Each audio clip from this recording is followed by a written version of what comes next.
I really believe that if you treat people well, if you make them feel special, if you recognize them for what they do, that you'll retain them long term. So there's certainly emotion involved in how we work with people and the relationships that we build. I mean, that is so important, but we like to go above and beyond and exceed expectations. Welcome to the Accelerated Investor Podcast with Josh Cantwell. If you love entrepreneurship and investing in real estate, then you are in the right place. Josh is the CEO of Freeland Ventures Real Estate Private Equity and has personally invested in well over 500 properties all across the country. He's also made hundreds of private lender loans and owns over 1,000 units of apartments. Josh is an expert at raising private money for deals, and he prides himself on never having had a boss in his entire adult life. Josh and his team also mentor investors and entrepreneurs from all over the world. He doesn't dream about doing deals. He actually does them, and so do his listeners and students. Now sit back, listen, learn, and accelerate your business, your life, and your investing with the Accelerated Investor Podcast. So hey, welcome back to the Accelerated Investor Podcast. I am so excited to be with you today. Whether you are working out, on the road, in your car, wherever you are, I love to bring this content to you, spend some time interviewing amazing entrepreneurs, and help you along your journey to becoming financially free, financially independent, to becoming one of those elite entrepreneurs, giving you tips and strategies to get there. My guest today is a relatively new friend. His name is Justin Donald. Justin and I have known each other for about a year, and you talk about getting to events, seminars, having speaking opportunities, and getting to meet new people. Talk about expanding your network. That's exactly how Justin and I met. We were actually both hanging out at capitalism.com, the CapCon conference in January, February 2019. I got up, came off stage, went into the back, started having a cocktail, and Justin and I just sort of started chatting. And sure enough, we know a ton of mutual contacts and friends.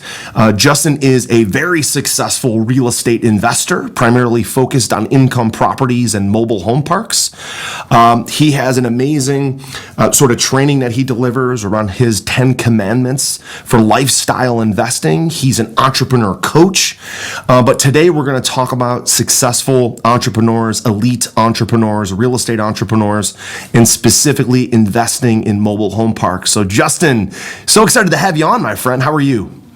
Thanks. I'm doing great. I'm happy to be on. I appreciate getting to hang out. Absolutely. So I love, as my audience knows, to kind of spend time doing these interviews and podcasts just to drive my personal relationships deeper. So I do it not only for my audience, but for selfish reasons. So let's start, Justin. Just talk about what's going on right now. I'd like to know personally. We haven't talked for maybe about 2 months since we did that last apartment deal together.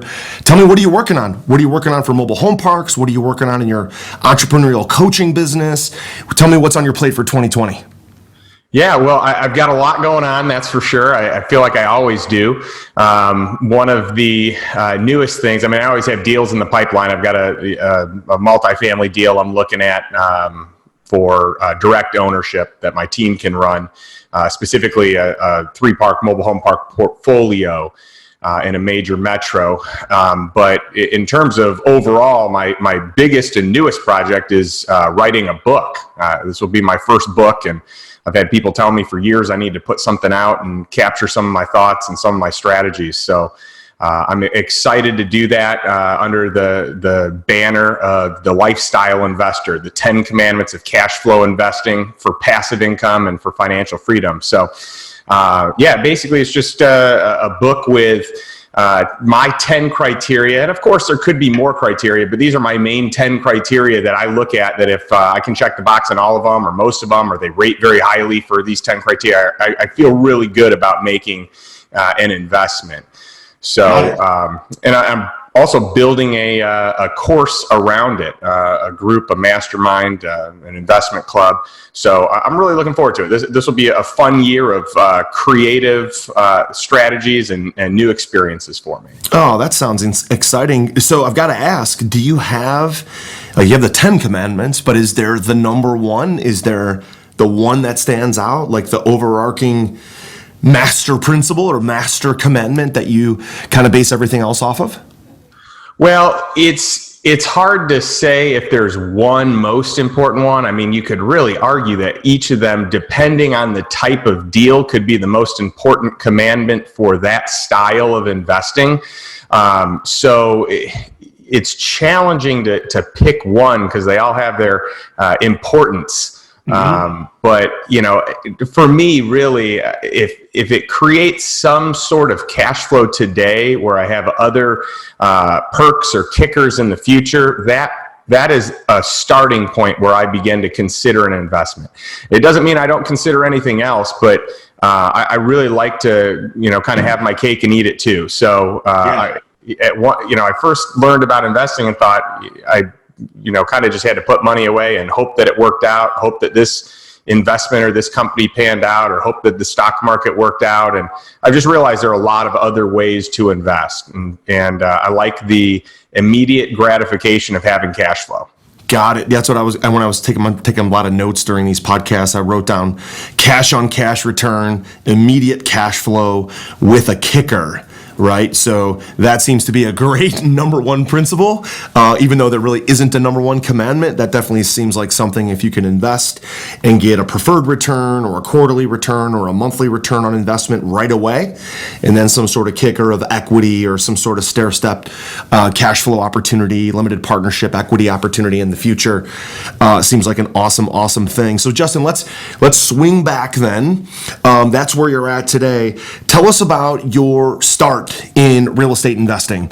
I've listened to some of your other podcasts, listened and kind of getting prepared for this about your very first condo deal. So let's talk a little bit about that, and then your first jump into multifamily or a mobile home park or a larger commercial deal. Why don't you just swing us all the way back to your very first deal? Talk a lot about what you learned. What did you succeed at? What did you fail at? What have you done differently? What were your big takeaways from your first jump? Sure. Yeah. I mean, I've had plenty of successes and plenty of failures. There's no doubt. And a lot of the successes stemmed from the failures. But my very first acquisition being my own condo is my very first place that I owned myself. And it was also my first investment. And I know a lot of people don't consider your primary residence an investment, but I did get some cash flow by having a roommate, and I may have had bigger eyes than my stomach should have handled on that first purchase. It was in the peak of really a booming housing market. I had a very high monthly assessment, just a lot of different things to consider. And, and I also made a decision very quick because my lease was ending in the apartment that I was renting. So it's all these factors that led up to probably not a great decision. And I remember my parents saying, "Hey, are you sure this is a good decision?" And I was like, you guys don't know. Yeah. You bought on emotion. Emotion is what sticks out, right? Yeah. And so, I made that investment, and shortly after, the market just absolutely tanked. And then I had an opportunity for kind of a promotion at what I was doing. I was currently working with Cutco and Vector at that time, and I had the opportunity to take over more territory and really just create a unique opportunity. So I lived in this place for 3 months and moved out. And I then rented it, and I soon found out that I could not cash flow it.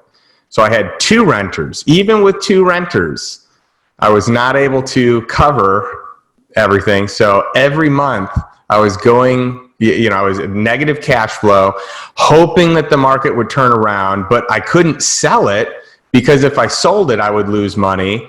And this went on for years. And then finally it was like, and I remember I got I got the 2 renters out and got this one tenant in who was a great tenant. and she paid more than anyone else paid. And so I was really close to break even. So I'm like, all right, appreciation. Hopefully that'll kick in soon. And it just didn't kick back in for a long time. Right. And eventually it was really kind of stressful for me not feeling like I could afford to have someone else manage that property. I lived out of state. There were things that went wrong that I had to do. There was a crazy issue where the roof leaked, and I was the top unit in this building. And I had insurance, but due to some loophole in the insurance, the homeowners association did not cover what happened, and then my insurance didn't cover what happened. So I had all this damage that I had to come out of pocket for when, I thought I was totally covered. It was the flukiest situation that could have ever happened. And knowing what I know today, I probably could have figured a few other things out and pushed a little bit harder, but I ended up just biting the bullet and doing the repairs, and I had messed up floors and a ceiling and walls, and it was just a mess. Water damage is the worst. And so I eventually just said, all right, I got to sell this thing. And I sold it. I came to the table. I was upside down. I ended up showing up with a large sum of money, and it was a really painful experience, but it was also nice to just kind of wash my hands of it. Right. But I learned some valuable lessons. Yeah, so let's talk about that, right? Painful experience. Often in my entrepreneurial career, 22 years, never had a boss, made tons of mistakes because there's no playbook to how to invest in real estate. There's, especially when you're starting out on your own, never been to like an event, a seminar, a course. There's lots of playbooks now. Guys like me and you that have training programs have put those out. But when you do it on your own with no back training, there's a lot of things that you probably did wrong. There's lots of things I did wrong when I started.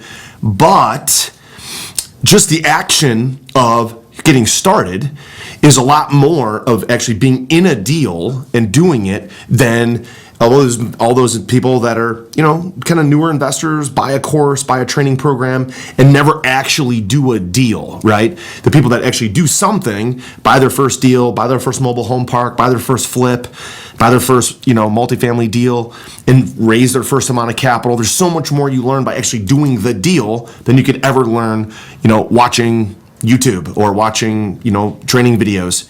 What did you actually doing that deal? What were your takeaways? Maybe some that you still apply today.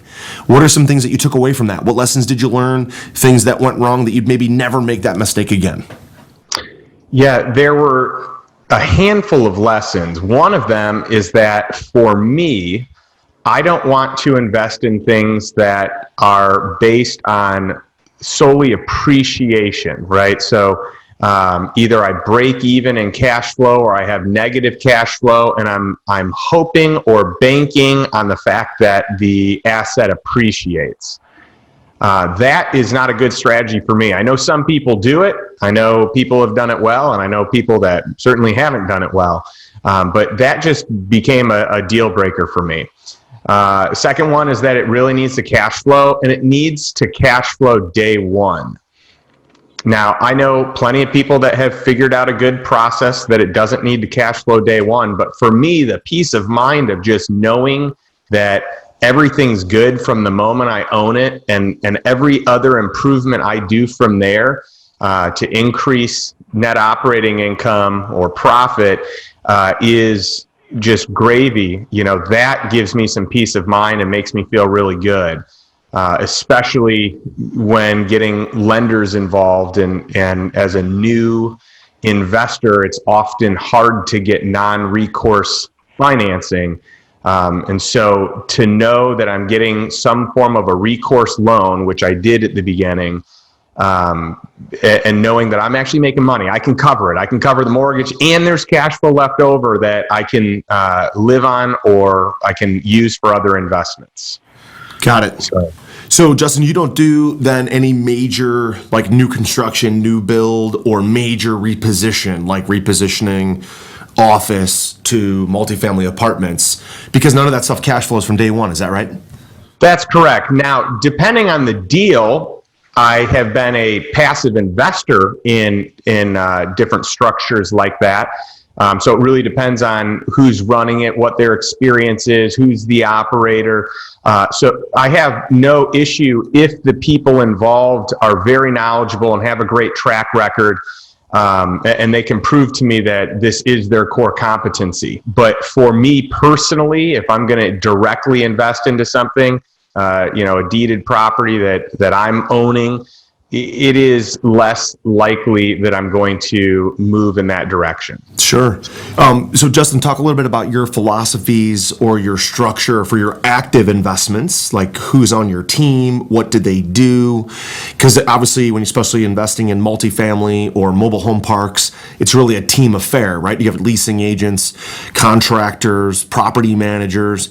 Talk about that on your own team and what's important to you, and how do your active investments where you're the main general partner, how do those go? What do you think is kind of the secret sauce that makes your team work and your investments perform well? And then on a passive, same thing, where you just might invest passively in a deal. Again, what are some of that criteria? Some of it you just talked about, but what are some additional criteria that you're specifically looking for? Because our audience is going to be a little bit of both. My audience that listens to this, some of them are active operators doing flips, rentals, apartments, mobile homes. Some of them are just purely passive, saying, hey, I want to invest with operators. I've got a great job. I make maybe a big income, and I just want to take some of those dollars and invest them passively. So what are your philosophies around those? Sure. Yeah, I think, if you're either way, you need to have a great team. So let's start first with, owner operator type of properties. So the way I kind of explain it to people is, if you are looking for the best return, but you're willing to put in some work, then then being an owner operator is the way to go. It does cost some time. It does cost some money. But your returns are generally much greater. And if you're not looking to invest any time, if you just want to put money out there and then literally just forget about it, and have someone else manage it and get some sort of a return, well, the return is likely going to be less, but it still may meet your criteria of return that you want. And probably even from like a risk standpoint, depending on the research that you do, the due diligence you do on these deals, you can invest more for a better return than what you're going to get in the stock market. And for me, it's just much safer of an investment if you know what you're doing, if you have a trusted team. So I'm really big about putting around me great people. I have run the business before where I have skimped and just tried to find the cheapest people possible. And I've also found that often is a recipe for disaster, where you get more flaky people, or people that say that they know what that they can do things that they aren't capable of doing. So now I tend to pay a little bit more so that I have people that are reliable. So each property is a little bit different, and we generally will have a property manager at each location. And we will typically,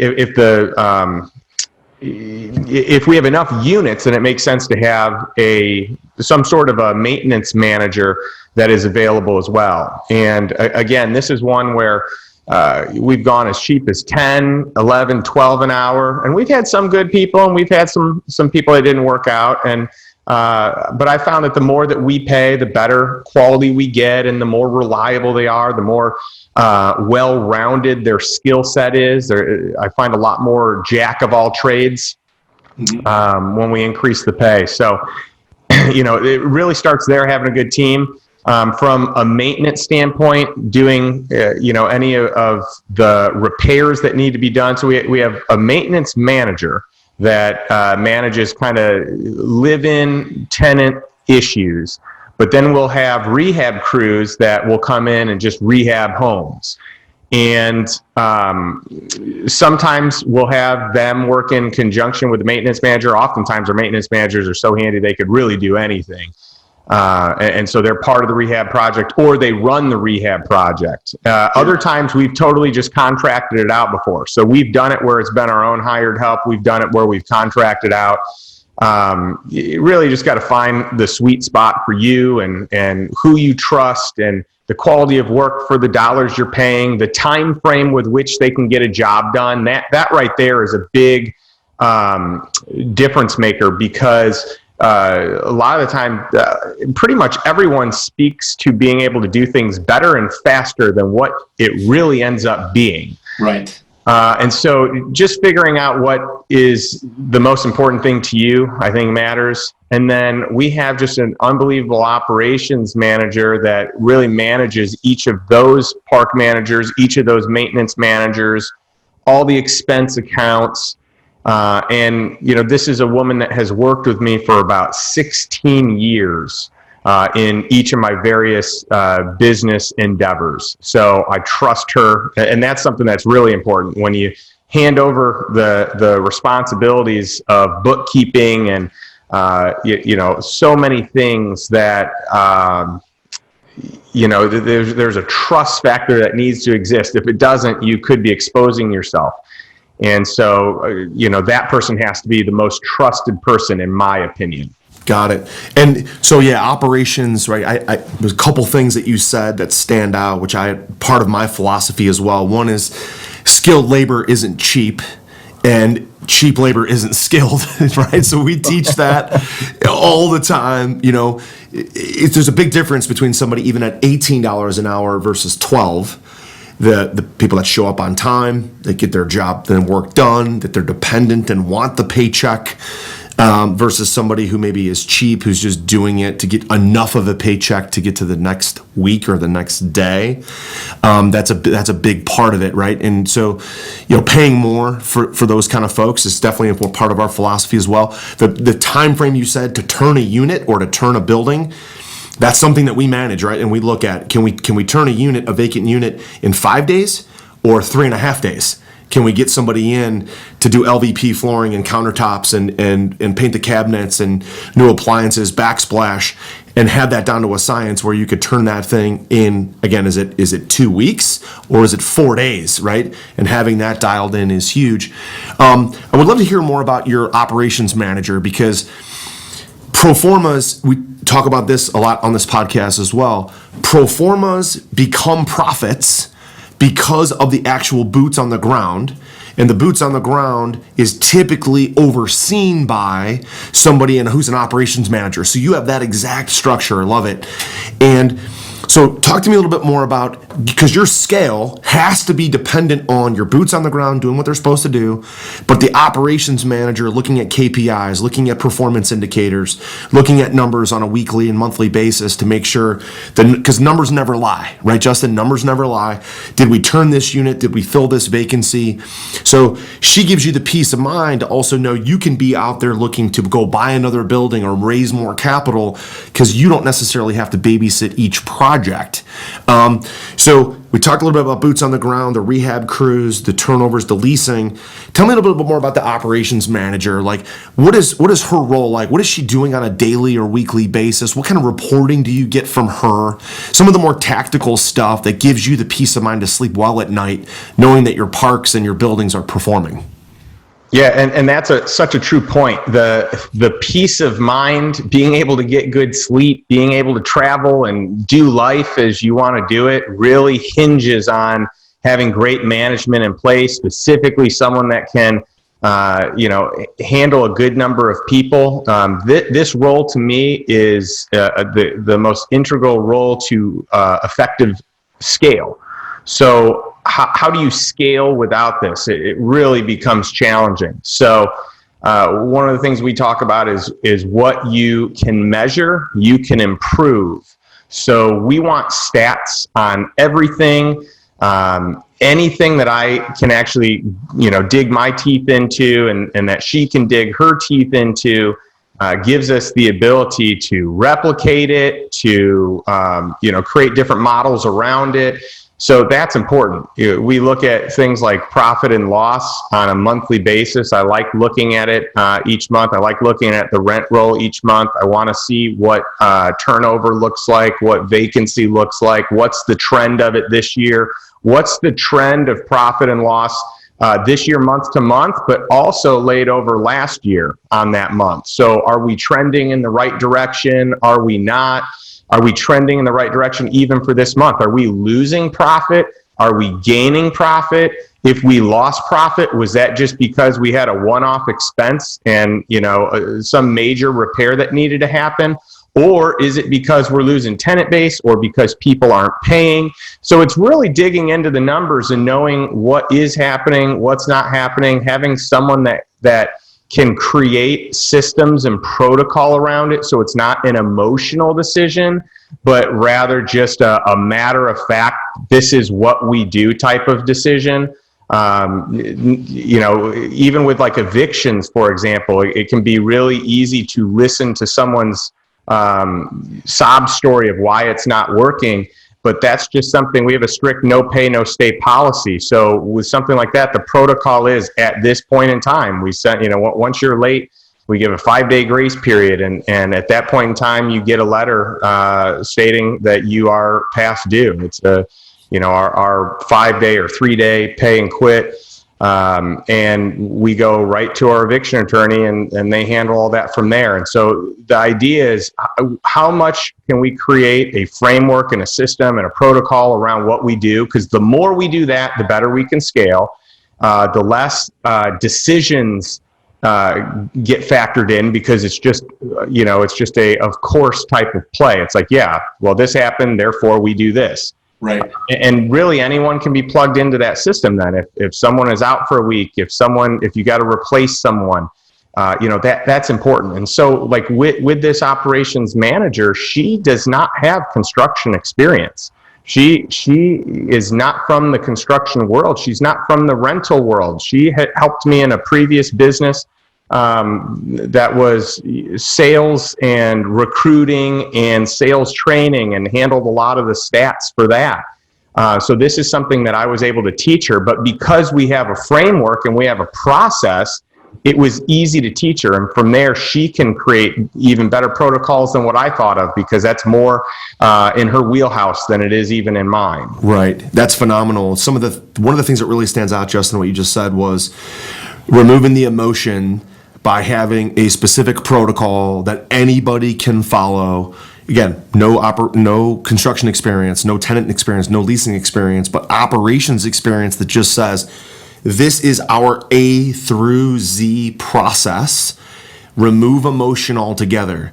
And so how many of us, of my listeners who said, hey, Josh, I had this tenant, I knew they weren't going to pay, but they gave me some sob story and I waited 5 months to evict them. And then finally I evicted them and they ended up having a drug problem. And every time people say, I should have evicted them when they were 5 days late or 3 days late or whatever your policy is, you let emotion overcome your process. And it broke your business and it broke your scale. What you also, Justin, identified is by removing emotion, it allows you to scale, right? That's sort of that's the secret sauce to building a big business, is not having emotion in your scale and your process to allow you to just do the same thing over and over and over. Just add more units, add more doors, and be able to do that, scale it so anybody can run it. But Justin, when you have a big business, and this is one of these kind of traits of elite entrepreneurs, how do you still, build culture? How do you still have a fun atmosphere within your organization that allows you and your staff and your team to build a company and have some stickiness to your business where people want to stay with you, even though you're trying to remove emotion from decision making? You know what I mean? Because it's the emotion sometimes that people are attracted to become an employee of yours or a staff member of yours. Maybe it's as simple as we remove emotion from the decision making process, but we add emotion when it comes to our relationships with each other. So help me understand that, because emotion can really help a business and crush a process at the same time. So how do you kind of separate it? Yeah, so we really believe in creating just a great program for people just to really enjoy and love what they do. So I really believe that if you treat people well, if you make them feel special, if you recognize them for what they do, that you'll retain them long term. So there's certainly emotion involved in how we work with people and the relationships that we build. I mean, that is so important, but we like to go above and beyond and exceed expectations. So for example, we recently had one of our park managers. She's just done such a great job, and this woman just cares so much about people, and really to the point of maybe not even taking care of herself or home to the level that she could or should, or she spends money trying to support other people.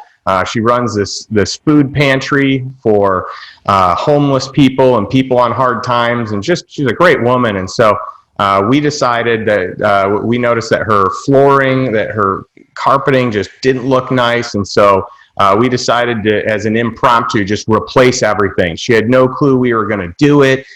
She was floored. I mean, I remember getting texts from her saying, like, I am with you forever, just like, this is just the greatest thing. We had a manager that, in one of our properties, we had a branch from a tree, a large branch, fall. It was totally a fluke thing because it was still alive and green, and it fell on her roof, damaged her roof, went through her wall, and we took care of all that, of course, but we went above and beyond her expectations. With that, we totally upgraded her, and so it's treating people in a way where they feel loved, appreciated, respected, that they matter, that makes the difference. And then even just gifts at unexpected times, that goes a long way, or just a kind phone call or text or whatever it is, just to show that they matter. That has worked really well for us, and that's something that I train everyone in our organization to do. So even if it's not coming from me, I want the culture of our organization to be that that's what we do for people. That's phenomenal. That's phenomenal. And so then the removing the emotion from the business allows those people that are emotionally connected to you and your organization as a staff member, they're almost encouraged then to remove the emotion in doing the job when they have to follow a protocol, right? And that's the difference, right?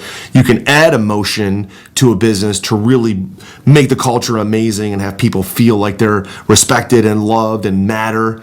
And then also when it comes to running the business, the day-to-day process, removing emotion in order to just allow them to make effective decisions that drives the business forward, follow that, SOP or that process. So I really wanted to drive that home, because some people get confused about, well, where does emotion play in a business and where does it not? And I think we did a good job of describing that there. Thank you for that. So Justin, as we kind of round third here and head for home in this interview, I would love to hear, you've been around a tremendous amount of entrepreneurs. You have an amazing network. You've introduced me to some amazing people that have invested with us or have been on their podcasts. You've done a great job of, your network is your net worth. You've done a great job of building that. So you've had exposure to tremendous entrepreneurs in many different niches.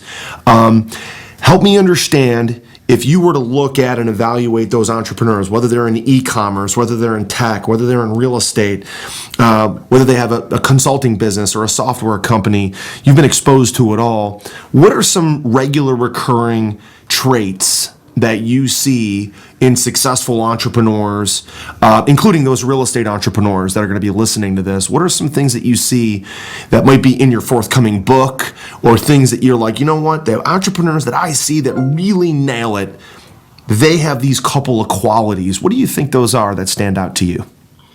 Yeah, so there are a handful of them. I mean, one of them for sure would be that they know their competencies and they know what isn't a competency, and they are smart enough to surround themselves with a network of people that can get the job done. So, I see this all the time. I see people that are overconfident in areas that they probably shouldn't be. The most successful people I know exactly where they're strong, and they know exactly where they need support, and they're willing to hire the right people, pay the money, do whatever they need to do to have the right network. And that goes beyond just internal team. I mean, I'm talking even having the right legal in place so you're making good decisions, having great CPAs in place, having other advisors that have done it before, that have scaled, that have done whatever it is that you're looking to do.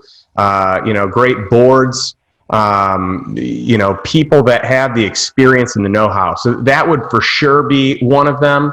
Another one is just an insatiable desire to learn. It's people that don't really, it's not like they hang their hat on what they've done in the past. It's that they're just desiring to do more. It's the whole idea of like having goals kind of sets up a finish line mentality, but having milestones sets up an ongoing, everlasting type of evolution of who you're becoming. So it's people that are always looking to accomplish the next thing, that they're excited and can celebrate a big accomplishment, but they're never satisfied with that. They never end and say, all right, I've arrived. Right. There seems to be this, I think entrepreneurs that are really in the dirt, guys like us, we know that there's never that like sit on the beach, buy an island and just drink Mai Tais all day. Like you said, it's milestones. You might hit a milestone and take some time off, or hit a milestone and step back from a business maybe that you sold, or a new property that's performing and you have the capacity to step back. But true elite entrepreneurs, like you said, have this insatiable desire to learn, to accomplish. And so I would encourage all of our listeners, if you're one of those entrepreneurs that thinks you're just going to wholesale a bunch of properties or buy your next multifamily bit, and you're just going to sit on your butt all day, I would encourage you to really rethink what entrepreneurship is, right? It's not really about one deal. Matter of fact, the guys that I know, Justin, similar to you, who are just really killing it, they may take some time off, but then they almost get bored of that, right? And then they're pursuing the next milestone, like you said. Who do they want to become? It was amazing. I saw Richard Branson speak. He's definitely an older gentleman, and he doesn't seem to have losing any of his insatiable appetite for learning, for growth, for achievement, and all the things he's accomplished at Virgin is amazing. The people that we meet in the back rooms, like you and I met, over drinks, there's a lot of guys in those rooms that are really accomplished, and they're not stepping back from their business. They're not slowing down. They're not, they might take even a year off in some cases, but they get right back at it. So I think that's, that desire to learn creates a new opportunity where you think you can provide value because you learned something new. You think, I can provide value there. I'm going to build a business, or I'm going to invest in that thing next. Justin, what do you think your future looks like? I'm always interested to know from elite entrepreneurs and performers, what is their ideal lifestyle? You're a lifestyle investor. What does that mean to you as we kind of cross home plate here? What does that mean to you to be a lifestyle investor? And what are all these investments that we've been talking about now for about 30 minutes? What kind of lifestyle does that allow you to have? What kind of things do you like to do with that lifestyle that you're creating? Yeah, so to me, being a lifestyle investor is really living life on my terms. It's figuring out what I want out of life and not being bound to what someone else says I need to do, to not being bound to a job, to really just being able to live a lifestyle that is desirable to me. For my family and I, we love to travel. I remember in 2018, I wanted to take some time off. I thought I would take the whole year off, but that was virtually impossible. And so, I did my quote unquote, let's call it a sabbatical. But it was wonderful for the time that I did take off, and we went to Europe for 6 weeks and traveled all over, and, it was just fantastic. But I'll tell you what, I just got the itch. Like while I was there, I get up before my family, I'm reading articles, I'm, coming up with different business ideas. I, have all these thoughts that I'm in my head, I'm trying to capture. And the moment we got home, I was just ready to charge. So to me, I want to know that I don't have to work, but I get to work. It's that I get to choose what I do every day, that I'm not waking up and feeling like I have to go to work, I have to do this thing. But it's I wake up whenever I want to wake up, and I get to live my life and do the things that I want to do. And there's a trap too, because a lot of entrepreneurs decided to go in business for themselves, so they didn't have a boss, they didn't have a job, but then they're working so hard that they actually become their own boss and create their own job. And I see it happen all the time. And it's actually, it becomes, the handcuffs are even tighter than what they were before. And I've been there myself. So I can relate to that. But for me, it's getting to do life in a way that is best for me. And actually, as I've gotten older, as I have started a family, even my desire for life and how it kind of unrolls has changed. But it's just nice to know that it's on my terms today, and I don't have to sit around. I don't want to sit around. I would go crazy doing that. But that I get to meet new people and work on different projects, and it's all within areas of expertise that I want to either learn or that I already know. It just is fun, and I want that for more people. I want to educate, to teach how to get to work, or how to get to learn new things that maybe you've desired to do your whole life but haven't gotten around to it, rather than having to show up to work or having to rely on a certain income to afford your lifestyle. That's phenomenal. Do life on your terms, lifestyle investing. So coming out sometime in 2020, Justin's working on the book right now. He's been featured in many different places, including this podcast, entrepreneur.com, and many other places. He's working on it now. It's going to come out in the near future. And when it does, the 10 Commandments of Lifestyle Investing will have Justin Donald back on the podcast to launch the book and tell you guys all more about that. Justin, in the meantime, if our audience wanted to connect with you, learn more about your investments, or just connect with you someplace in social media, where's a good place that they can reach out? Website, Facebook? Tell us a little bit about that. Yeah, so I have a website, justindonald.com, and I am building out a few other websites right now, but you can always reach me on LinkedIn. You can reach me on Facebook. I'm probably a lot more active on LinkedIn than I am on Facebook, and but I'm happy to connect. If I can be of value, if I can help in any way, let me know. Fantastic. Justin, thanks so much for joining us today on Accelerated Investor. Thanks for having me. It was great hanging out. You've been listening to Josh Cantwell and the Accelerated Investor Podcast. Leave a comment on our iTunes channel and let us know what you want to learn next, or who you'd like Josh to interview. While you're there, give us a 5-star rating and make sure to subscribe so you can be the first to hear new episodes. Follow Josh Cantwell and his companies, Strategic Real Estate Coach and Freeland Ventures, on all social media platforms now, and stay up to date on new training and investment opportunities to start your journey toward the lifestyle you've always dreamed of. Apply for coaching at joshcantwellcoaching.com.